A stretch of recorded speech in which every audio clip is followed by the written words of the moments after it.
कथा इस प्रकार से आती है भक्तों, जिस समय वो महाभारत में जुआ खेला गया तो युधिष्ठिर महाराज जी जुए में सब कुछ हार गए। दुर्योधन ने अपनी पत्नी भानुमति को लगा दिया जुए में और युधिष्ठिर महाराज जी ने अपनी पत्नी द्रौपदी को लगा दिया, पर युधिष्ठिर महाराज जी अपनी पत्नी द्रौपदी को जुए में हार गए।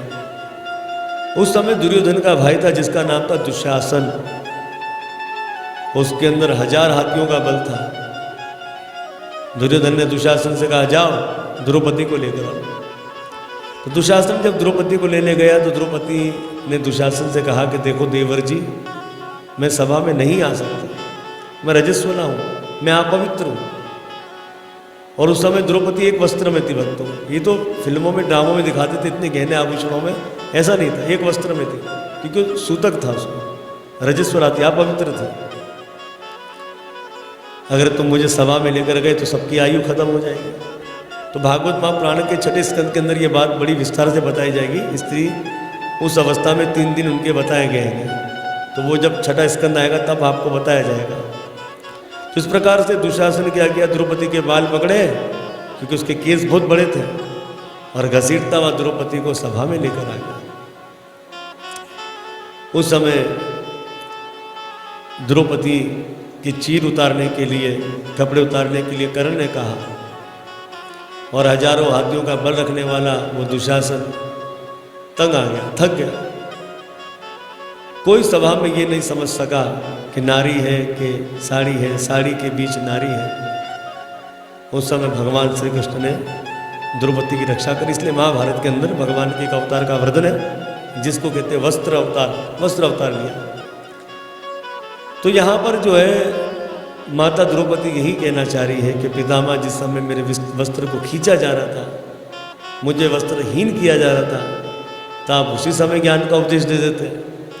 ये सुनकर विषम पितामह जी मुस्कुराए और कहा कि मेरी बेटी, जैसा अन्न वैसा मन। विषम पितामह जी राजा शिवी के राज्य की कथा कहते हैं। विषम जी कहते हैं कि द्रौपदी राजा शिवी थे और राजा शिवी के राज्य में एक ब्राह्मण देव ने अपनी बेटी का विवाह किया और उसी राज्य के एक सुनार से गहना बनवाया। जब एक कन्या, ब्राह्मण कन्या गहना पहनकर गई ससुराल, तो ससुराल वालों ने देखा ये गहना तो खोटा है, तब उस लड़की को घर से निकाल दिया। तो ब्राह्मण कन्या रोती रोती जब अपने पिता के पास आई और जब उसने अपने पिता को सब कुछ कहा, उस समय पिताजी रोते रोते अपनी कन्या को लिए राजा शिवी के पास गए। देखो राजन, आपके राज्य में कैसा धर्म हो रहा है। राजा शिवी ने अपने सैनिकों को आज्ञा दी कि जाओ दुष्ट सुनार को बंदी बना कर लाओ और जितना उसका अन्न धन आदि वो भी लेकर आओ। तो सैनिक गए, सुनार को बंदी बना दिया और जो उसके राज्य में गहना, आभूषण, धन आदि, अन्न आदि था सब लेकर आ गए। अब एक दिन की बात है, विषम जी कहते हैं कि राजा शिवी की अपनी पत्नी का हीरों का हार चोरी हो गया। बड़ा हल्ला मच गया, किसने चोरी करी, किसी को पता ना लगा। 3 दिन में राजा शिवी के जो अपने पुरोहित थे वो रानी का हार लेकर आए। बोले राजन, हमसे अपराधी अब हुआ कि हमने आपकी पत्नी का हार चुरा लिया। राजा शिवी बड़े सोच में पड़ गए, अगर मेरे पुरोहित ने मेरी पत्नी का हार चुराया तो मैं तो उस पर शक भी नहीं कर सकता था, लेकर क्यों आया। तो उस वक्त सलाहकारों से पूछा, तो सलाहकारों ने कहा देखो राजन, तुमने जिस अधर्मी सुनार को बंदी बनाया था, तुमने उनके यहाँ से अन्न भी लेकर आए थे और उस पापी सुनार के घर के लाए अन्न की आपने रसोई बनाई और उसी ही रसोई को आपके पुरोहित ने भी खाया। हुआ क्या, वो पापी अन्न खाने से आपके पुरोहित का मन गंदा हो गया और उसने आपकी पत्नी का हार चुराया। अब जब ये अपने घर गया उस हार को लेकर, तो दूसरे दिन एकादशी का व्रत आ गया। इसने एकादशी का व्रत किया और जब द्वादशी पर व्रत का पारायण किया तो जो पापमय अंत इसके शरीर से चला गया, इसकी बुद्धि शुद्ध हो गई। इसने कहा अरे मुझसे तो अपराध हो गया, तो वो आपकी पत्नी का हार पुण्य लेकर आ गया। तो भीष्म पितामह जी कहते हैं, मेरी बहू है मेरी बेटी द्रौपदी, जैसे राजा शिवी के पुरोहित ने वो पापी सुनार का खाया था, हो गया था उनका गंदा मन, तो मैं भी तो मेरी बेटी पापी दुर्योधन का खाता था अन्न, इसलिए मेरा हो गया था गंदा मन। पर आज मेरे शरीर से रथ की धार में दुर्योधन का अन्न निकल गया, मेरी बुद्धि शुद्ध हो गई, अब मैं ज्ञान का उपदेश दे सकता हूँ। तो इस तरह से बड़ा सुंदर राजा शिवी का चरित्र ये बताया। भीष्म पितामह जी अर्जुन की ओर देखते हैं और कहा कि अर्जुन, तुम इन्हें जानते हो, ये कौन है? अर्जुन ने कहा, हाँ, ये मेरे मामा जी के बेटा है। भीष्म पितामह जी मुस्कुराए। भीष्म पितामह जी मुस्कुरा कर कहने लगे, अर्जुन, कभी तुम कृष्ण को अपना गुरु बनाते हो, गीता का उपदेश लेते हो, कभी कहते हो ये मेरे मित्र हैं, कभी कहते हो ये मेरे सारथी, और अब तुम कह रहे हो ये मेरे मामा जी के बेटा। फिर मुस्कुराकर भीष्म पितामह जी श्री कृष्ण की ओर देखने लगे और कहा कि प्रभु, भक्त जो आपको बनाए आप वही बन जाते हैं क्या? इस राते भक्त माल में आता है ना कि तोहे मोहे नाते अनेक, जो माने वो भाई। तो भक्त जो भगवान को बनाते हैं भगवान में बन जाते हैं, यहाँ तक सेवक भी बन जाते हैं भगवान, और सेवक बनकर कार्य करते हैं। भक्त माल में एक प्रसंग आता है, श्री त्रिलोचन महाराज जी की, त्रिलोचन महाराज जी जो कि ज्ञानेश्वर महाराज जी के चेला थे। तो ज्ञानेश्वर महाराज जी के दो चेला थे, एक त्रिलोचन महाराज जी जो कि बनिया थे, सेठ थे, और दूसरे कौन थे? नामदेव जी। एक दिन की बात है, त्रिलोचन महाराज जी ने गुरुदेव से कहा, गुरुदेव कोई ऐसी सेवा बता दो जिससे भगवत सेवा हो जाए। उस समय गुरुदेव ने, ज्ञानेश्वर महाराज जी ने कहा, हे त्रिलोचन, तू अपने घर आए संतों की खूब सेवा किया कर, ऐसी सेवा करके मैं भगवान की सेवा कर रहा हूँ, बस यही तुम्हारा कार्य है। अब तो त्रिलोचन महाराज जी, उनकी पत्नी खूब संतों की सेवा करते थे, संतान का कोई शौक था ही नहीं, रोना धोना था ही नहीं, क्योंकि भक्त थे, और भक्त को संतान आदि की थोड़ी चिंता कोई सताती है।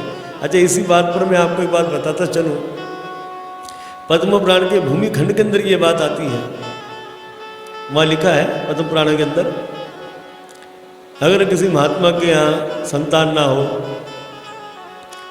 तो वो बड़े प्रसन्न होते हैं। क्यों? कि हमने कोई पिछले जन्म में कोई पुण्य किया होगा। ये पद्म पुराण का मैं आपको विषय में बता रहा हूँ, इसलिए हम सब ऋण से मुक्त हो गए। हमारे पास धन नहीं है, कोई पिछले जन्म का पुण्य है, ये पद्म पुराण के अंदर वर्णन है। संतान नहीं, पिछले जन्म का पुण्य है, क्योंकि हमको कोई कर्ज उतारना पड़ेगा नहीं, अपना भजन करेंगे, संसार से चले जाएंगे। तो वहाँ ऐसा पद्म पुराण के अंदर लिखा है, भूमि खंड के अंदर। कुछ लोग इस बात को ठीक तरीके से समझ नहीं सकेंगे, तो जो वैष्णव होंगे, जो भक्त होंगे, वो इसे समझ सकते हैं। और यही हम जब स्कंद पुराण के अंदर जाते हैं तो वहाँ जो भगवान जगन्नाथ प्रभु की जो कथा आती है, तो राजा इंद्रदुमन ने क्या प्रार्थना करी थी जगन्नाथ प्रभु से? प्रभु धन्यवाद आपका कि मेरे यहाँ संतान नहीं है, और मेरी यही प्रार्थना कि कभी संतान ना हो। क्यों? क्योंकि जब मैं इस संसार से चला जाऊंगा तो मेरी संतान क्या कहेगी कि हमारा मंदिर है ये, मैं इसका वारिस हूँ। तो ये बड़े आध्यात्मिक ज्ञान है, तो ये हमें शिक्षा लेनी चाहिए। यहाँ पर जो त्रिलोचन महाराज जी के विषय में जो हमारे परम पूज्य प्रियादास जी कहते हैं, भक्तमाल के कलयुग के चरित्रों का जो वर्णन, जो खुलासा किया, वो प्रियादास जी ने किया। क्योंकि नाभा को स्वामी जी ने सतयुग, त्रेता युग, द्वापर युग के भक्तों का तो विस्तार कर दिया, पर कलयुग के भक्तों का नहीं कर सके। और कलयुग के भक्तों के लिए उन्होंने आशीर्वाद दिया था गोविंद देव मंदिर के अंदर प्रियादास जी को। प्रियादास जी कौन है? गोपाल भट्ट गोस्वामी जी महाराज हुए, उनके शिष्य हुए मनोहर दास जी, मनोहर दास जी के शिष्य हैं श्री प्रियदास जी महाराज जी। हमारे गौड़िया वैष्णव हैं, महापुरुष हैं। तो वे बताते हैं कि त्रिलोचन महाराज जी खूब संतों की सेवा करते थे। सेवा करते करते करते हुआ क्या, बूढ़े हो गए, क्योंकि अब शरीर में वो ताकत नहीं थी संतों की सेवा करने की। संध्या का समय था, एक दिन पति पत्नी ने आपस में विचार किया कि अब संतों की सेवा कैसे की जाए। तो राजा ने कहा अपना त्रिलोचन महाराज जी ने, क्यों ना सेवा रख लिया जाए।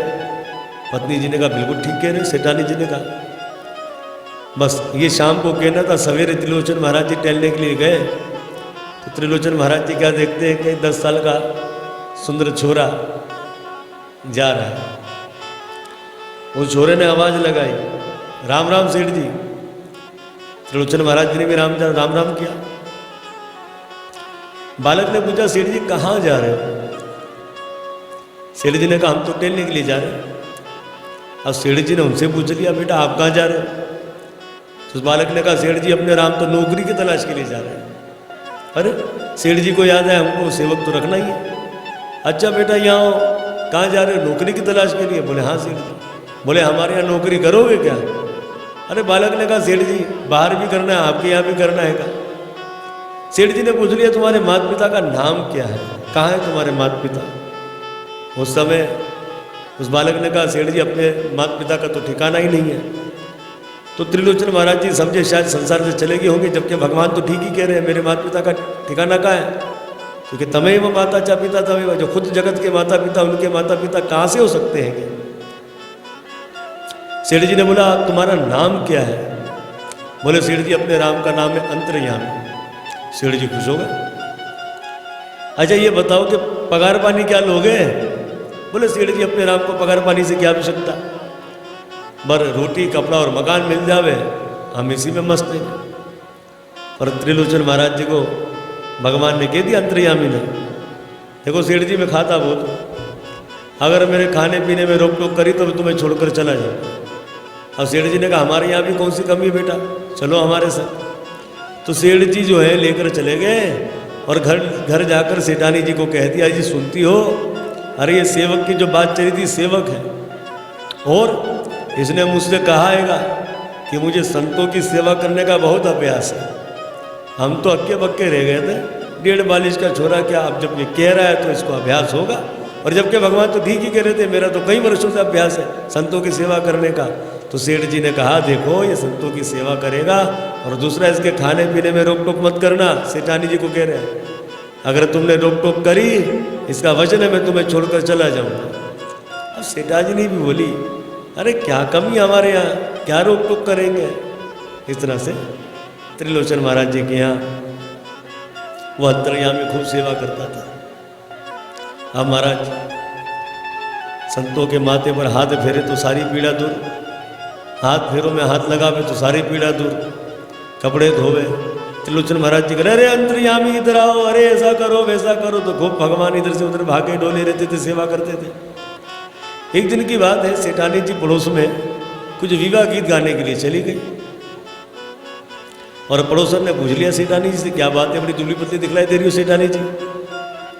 अब यहाँ पर जो है वो सेठानी जी ने कहा देखो अपने राम को कोई कमी तो नहीं है, और वो जो अंतर्यामी घर आया है खाता बहुत है। एक वक्त में भगवान 10-10 20-20 रोटी खा जाते थे। बोले खाता बहुत है और उसके लिए रोटी बना बना कर थक गए। पर देख उससे कहना मत, उसका वचन है अगर तुमने टोक टोक करी तो मैं तुम्हें छोड़कर चला जाऊंगा। फिर सेठानी जी ने कहा देखो जब से अंतर्यामी आया हैगा हमें बहुत आनंद आने लगा है, बड़ी सुंदर संतों की सेवा करता है। इस तरह से बस सेठानी जी ने कह दिया। सेठानी जी अपना कार्य करके घर पर आ गए, भोजन आदि बना लिया और यहाँ सेठ जी महाराज जी संध्या काल में जब आए स्नान आदि किया, पूजन आदि किया और उसके बाद जब सेठानी जी ने भोजन परोसा तो सेठ जी का नियम था त्रिलोचन महाराज जी का, अंतर्यामी के बिना भोजन नहीं पाते थे। तो सेठ जी ने बुलाया अंतर्यामी आओ बेटा भोजन पालो, पर अंतर्यामी आ भी ना।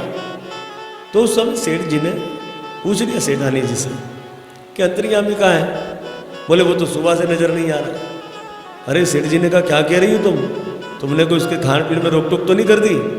सेठानी जी ने कहा मैं क्यों रोक टोक करूँगी, हमारे यहाँ क्या कमी है। अरे सेठानी जी ने बोला हाँ पड़ोस में चर्चा चली थी खाता बहुत है। अरे सेठ जी ने कहा कि तुमने पड़ोस में कहा ये खाता बहुत है और ये यहाँ से चला गया, इसे कैसे पता लगा। अब तो सेठ जी समझ गए कि ये वाकई में कोई अंतर्यामी है, ये तो मेरे जगतनाथ प्रभु है। अरे मैंने यहाँ भगवान को डांटा फड़कारा, उससे सेवा करवाई। अब तो त्रिलोचन महाराज जी ने अपने भोजन की थाली को पीछे कर दिया। बोले जब तक मेरा अंतर्यामी नहीं आएगा तब तक मैं भोजन पाने वाला नहीं। अब जब पति भोजन नहीं पाए तो पत्नी कैसे पा सकती है? सेठानी जी ने भोजन को छोड़ दिया। 3 दिन तक पति पत्नी भूखे रहे, प्यासे रहे, भोजन नहीं पाया, ना तो जल पाया, भगवान से रहा नहीं गया। चौथे दिन भगवान प्रकट हो गए। अरे राम राम सेठ जी, अरे ऐसे वैष्णव का घर कहाँ मिलने वाला, हमसे रहा नहीं गया और हम आ गए। उस समय त्रिलोचन महाराज भगवान के चरणों में गिर गए। हे जगतनाथ प्रभु, आप जगत के कर्ता धर्ता, हम पतित जीवों का कर्तव्य आपकी सेवा करना और आप हमारे यहाँ सेवा करें। 13 महीने आपने सेवा करी प्रभु।